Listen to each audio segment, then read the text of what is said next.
That Budapest orchestra kind of Absolutely, we have to talk about it, sir.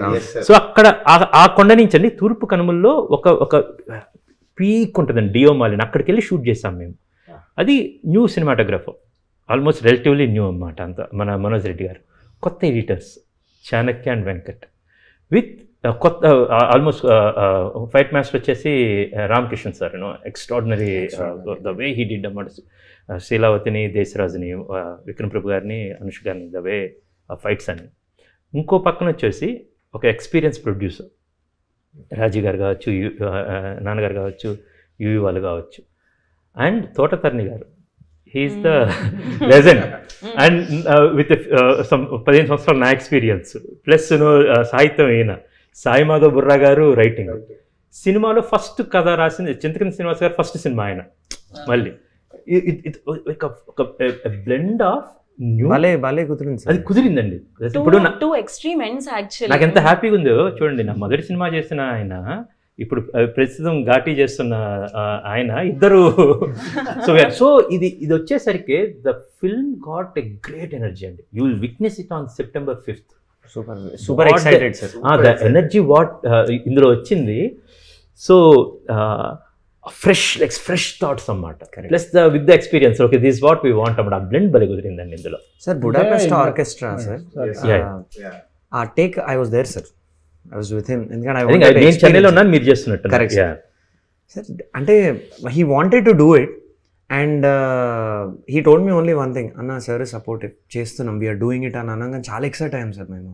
Because doing ఒక live orchestra, దాని weight దానికి ఉంటుంది sir. I have to give ఈ cinema, you see the visuals కానీ anything, the producers అన్నమాట, ప్రమోద్ గారు and Rajeev గారు and Saibabu గారు. What a support system sir. మొత్తం అయిపోయిందండి. This entire thing is over. Last time cinema చూస్తే దట్ ఐడియా సినిమా చూస్తూ తపస్ నాయక్ అన్నాడు, దీనికి ఆ ఇంటర్మిషన్ సీక్వెన్స్ చూస్తున్నప్పుడు ఈ got goose bumps and immediately called, Chris we need the orchestra, Budapest orchestra. దాన్ని ఎమ్మటే మీ కాళ్ళు రాజు గారు, నేను ఎమ్మటే రాజు గారు డైరెక్ట్గా అడగకుండా బడ్జెట్స్ అన్నీ ఉంటాయని నేను మాకు డైరెక్టర్ శేష్ గారు ఇన్ఫోన్ చేశారు. శేష్ గారు ఒకసారి రాజు గారితో మాట్లాడండి. So then we all excited, we want to do it అన్నమాట బేసికలీ. బట్ చాలా బాగుంటుంది సార్. రే చేసాం రా అన్నాడు. ఓకే వెరీ గుడ్, ఏం చేసావు? లైవ్ ఆర్కెస్ట్రా చేశాను రా finally. So it was our dream, sir. When I told you in the starting of the interview, మేము ఒక స్టూడియో షేర్ చేసుకుంటున్నప్పుడు, వాడిదనే కాదు నాదనే కాదు, any musicians dream would be recording a live orchestra. So దానికి ఆ టైం రావాలి, ఆ టైం కావాలి. సో ఒక సినిమాకి నాకు వచ్చింది, ఒక సినిమాకి వీడికి వచ్చింది. This he called me and he was so happy, proud. I could see that small shiver in his voice and everything. But know that was super happy for him. ఈ సినిమాకి ఎలాంటి మ్యూజిక్ కావాలో, సాంగ్స్ కావచ్చు, folk నుంచి fusion నుంచి rap నుంచి and everything, plus ఎలాంటి BGM కావాలో, I'm very proud of. Background score చాలా బాగా వచ్చింది సార్. యాక్చువల్లీ నేను ఐ వాస్ దేర్ కదా సార్ మొత్తం. నేనైతే కొన్ని రీల్స్ ఇది చేస్తున్నప్పుడు చూసాను సార్, బ్యాక్గ్రౌండ్ స్కోర్ రికార్డింగ్ ఆర్ఆర్కి కానీ అక్కడ ఉన్నప్పుడు మాత్రం అసలు బిట్స్ ఎంత క్రియేటివ్ అనిపించాయి. And very new gen sounding.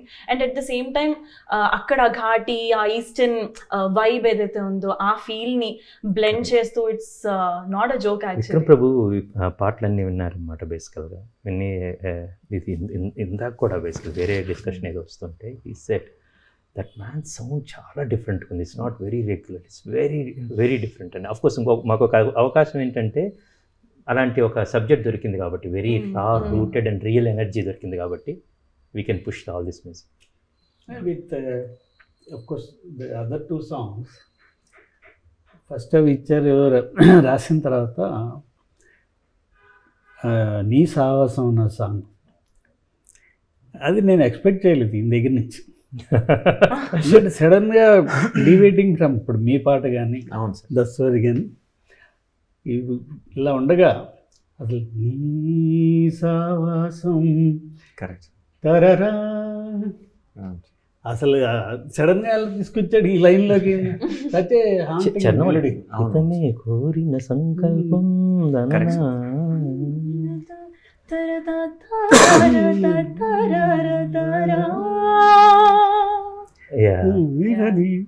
మీరు ట్యూన్ పాడారు కదా. నేను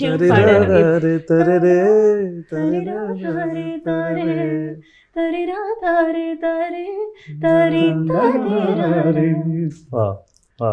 దానికి పదాలు పడతాయి అన్నమాట. బేసికల్గా యుల్ సీ దట్ స్క్రీన్ అన్నమాట. Extraordinary writing. ఇద్దరు యుద్ధాలు చేసుకున్నా, మామూలు యుద్ధాలు కాదన్నమాట. అని పంపిస్తే ఎన్ని అంటే ఇప్పుడు ఇది నాకు కొత్త ఏం కాదు. మా గురువు గారు సిరివెన్నెల సీతారామ శాస్త్రి గారు అన్నమాట. అండ్ నేను గమ్యం నుంచి ఇప్పుడు దాకా ఇప్పుడు ఏది ఉన్నా సరే శాస్త్రి గారు is the way his philosophy is not a just a lyricist, ఒక రైటర్ కాదు ఆయన అన్నమాట. ఈజ్ టోటల్ ఇన్వాల్వ్మెంట్, మొత్తం స్క్రిప్ట్ మొత్తం అదంతా ఉండేది. మొదటిసారి గురుగారు లేకుండా జరుగుతున్న సినిమా నాకన్నమాట. And it's very deep. ఇప్పుడు కూడా నేను 2-3 రోజులకి అంటే రోజు గుర్తుంటుంది అన్నమాట. ఆ పాట స్టూడియోలో ఎన్నిసార్లు గుర్తు ప్రతిసారి మా గురుగారి పాట అట్లీస్ట్ 1 వీక్ కి ఒక 4 to 5 times తీసారు సార్. అసలు కొండ పొలంలో దారులు పాట such a blessing, and I actually wanted to thank you once again sir. Sitarama Sastry గారు తోటి ఆయన రాసిన పాట నాకు ఫస్ట్ టైం. నేను I consider him as my eternal Guru sir. ఆయనతోటి ఇంటరాక్షన్ లేదు, కానీ ఆయన పాటలు విన్నాకనే నాకు తెలుగు మీద ఇష్టం పెరిగింది. నేను నేర్చుకోవడం, రాయడం, చదవడం. ఆయన పాట పాడావా? ఆయన రాసిన పాట నేను పాడాను. అది కూడా పాడారు కదా మన రోలింగ్ టైటిల్స్ అప్పుడు అందరు పాడారు కదండి. తల ఎత్తు దారులు కీరవాణి గారుతో కలిపి పాడాను. అండ్ సీతారామ శాస్త్రి గారి లిరిక్స్ అన్నమాట. అంటే తెలుగు జాతి కన్నా ఒక గొప్ప బిడ్డ అన్నమాట. మళ్ళీ తెలుగు జాతి కన్నా డైరెక్టర్ ఇందాక డింకర్ చెప్పినట్టు చూస్ చేసుకుంటాడు, ఎక్కడి నుంచో తీసుకొస్తాడు సడన్గా. అంటే ఈ సినిమాకి ఈయన కరెక్ట్గా కంచి సినిమాకి చిరంతన్ భట్ ఎవరన్నా పేరు విన్నారా అంతకు ముందు? అంటే నాకు ఆయన గబ్బరీస్ బ్యాక్లో మేరీ కహానీ బారిషోకి పానీ అని ఆ పాట అది విన్నాను. దెన్ ఆయన గబ్బరీస్ బ్యాక్ లో పనిచేస్తారు. ఆయన ఆ పాటలు ఇచ్చారు కదండి బేసికల్గా. ఈయన మ్యాచ్ ఈయన చేస్తాడని అలాగే ఇటు ఆ సాంగ్ ఇటు ఇటు ఇటు ఇటు అని అది కావచ్చు. బలి సాంగ్స్ అది ఎండ్ సాంగ్ అని ఐఎమ్ వెరీ ఫార్చునేట్ యువన్ గారితో పనిచేసినా కూడా వానము. But all these songs Keeravani గారు మనీష్ శర్మ గారు each and every one actually this is the నేను షూటింగ్లో అంటే you will be in every second అన్నమాట. ఒక్కసారి మ్యూజిక్ కంపోజింగ్ ఉంది, I have to meet Keeravani గారు, I'm going to meet Manish Sharma గారు, చిరంతన్ గారు కావచ్చు, మూర్తి గారు కావచ్చు. వీటి ఎంత ఎంజాయ్మెంట్ ఉంటుందంటే because the creativity and pure art. నాకున్న లైఫ్లో ఉన్న ఒక చిన్న రిగ్రెట్ ఏంటంటే ఓకే అయ్యో పాడలేము, నేర్చుకోలేదు. బేసికల్గా కోవిడ్ టైంలో అన్ని మీరే చేసి లేదు కాదు, చిన్నదైనా సరే మన శ్రీరామ్ నగర్ అక్కడ చిన్నది బ్యూటిఫుల్ కథ రాశారన్నమాట. కథ ఆయన నవ్యలో ముందు మాటలు ఒక చోట రాస్తారు. అది యాక్చువల్గా ఆనందం అంటే ఏమక్కలేదు, కూర్చొని ఏదో చిన్న పుని రాగం పాడుకుంటే రాకలేదు.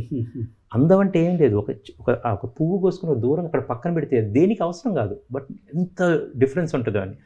సో అది ఇట్స్ ఎ బ్యూటిఫుల్ థింగ్స్ అన్నమాట. బట్ ఎప్పుడైనా సరే రికార్డింగ్లో కూర్చున్నప్పుడు కానీ మీరందరూ కలిసి నేను ఈరోజు ఏంటంటే యాక్చువల్గా ఇది నేను మొత్తం కాపీ అయిపోయింది. I was very happy, relax. నిన్నే మొత్తం వి వెంట్ క్లీన్గా అయిపోయింది. There are reasons for me to be happy and everything. ఈరోజు that first interview my team Tanmay గారు వీళ్ళు team we have to do the first interview Shekhar వీళ్ళు చెప్తా ఉన్నప్పుడు then I told let's do one interview, we'll do what I enjoyed while making the music, the heartbeat of the movie. We will just మేము మాట్లాడుకుంటాం. క్రిష్ గారు on screen or off screen లేదా even ఇప్పుడు ఇలా మాట్లాడుతున్నప్పుడు కూడా ఎలా అయితే కనిపిస్తారో complete different person in recording studio. Sagar అన్న నేను ఉండి అక్కడ కంపోజ్ చేస్తున్నప్పుడు, ట్యూన్ పాడుతున్నప్పుడు, we have seen him become a kid dancing for the music and the way he's like మొత్తం ఇన్వాల్వ్ అయిపోయి ఆ రీల్లో కానీ విజువల్లీ మ్యూజికలీ కూడా ఇన్వాల్వ్ అయిపోయి the way he was enjoying every bit of it. అసలు మేమిద్దరం అయితే షాక్ అయిపోయాం, ఇలా కదా ఎంజాయ్ చేయాలి ఒక సీన్ని. ఆ 7 స్వరాల్లో అనంతమైన హ్యాపీనెస్ అండి. అక్కడ కూర్చొని అండ్ రియల్లీ చిన్నగా ఉంటే ప్రతి చోట దెర్ ఇస్ సంథింగ్ ఎక్సైటింగ్. చిన్న చిన్న న్యూయాన్స్. ఇప్పుడు మీరు పాడుతున్నారు, మీరు ఆ స్థాయి మార్చేసరికి అదే కొత్తగా వచ్చింది. ఆయన ఫస్ట్ కంపోజ్ చేస్తున్నప్పుడు ఇక్కడి నుంచి వెళ్దాం తను ట్యూన్ పాడుతున్నప్పుడు నాకు గుర్తుంది, అది నీ సావసం ట్యూన్లో పాడుతున్నప్పుడు వాట్ దే డిడ్ అండ్ అవన్నీ this are exciting thing for me to enjoy అన్నమాట. నీ సావసం ట్యూన్ పాడుతున్నప్పుడు you asked me to give a very heavy tone, బరువు, ఒక చాలా హెవీగా అనిపించాలి అని అని మొత్తం ఇలా ఫుల్ టోన్లో పెట్టి పాడింది. కానీ తర్వాత ఫైనల్ నేను విన్నాను, ఒక వర్షన్ విన్న తర్వాత it's like the quite opposite. ఇప్పుడు సాఫ్ట్, కంప్లీట్ సాఫ్ట్కి దీనికి ఎంత డిఫరెన్స్ వచ్చింది అన్నది అసలు that's all his. First tune చేసినప్పుడు ఉంటుంది, then once visual, because that comes on the visual ఈయన రాసిన తర్వాత, then Sagar the way, and దాని తర్వాత the beauty of that is ఆ సాంగ్ వచ్చిన తర్వాత the same song he used in the background music. అని స్వీటీ గారి విశ్వరూపం ఉంటుంది అన్నమాట ఒకటి, దేర్ సీక్వెన్స్ వేర్ చండాస్ అన్నీ వస్తూ ఉంటే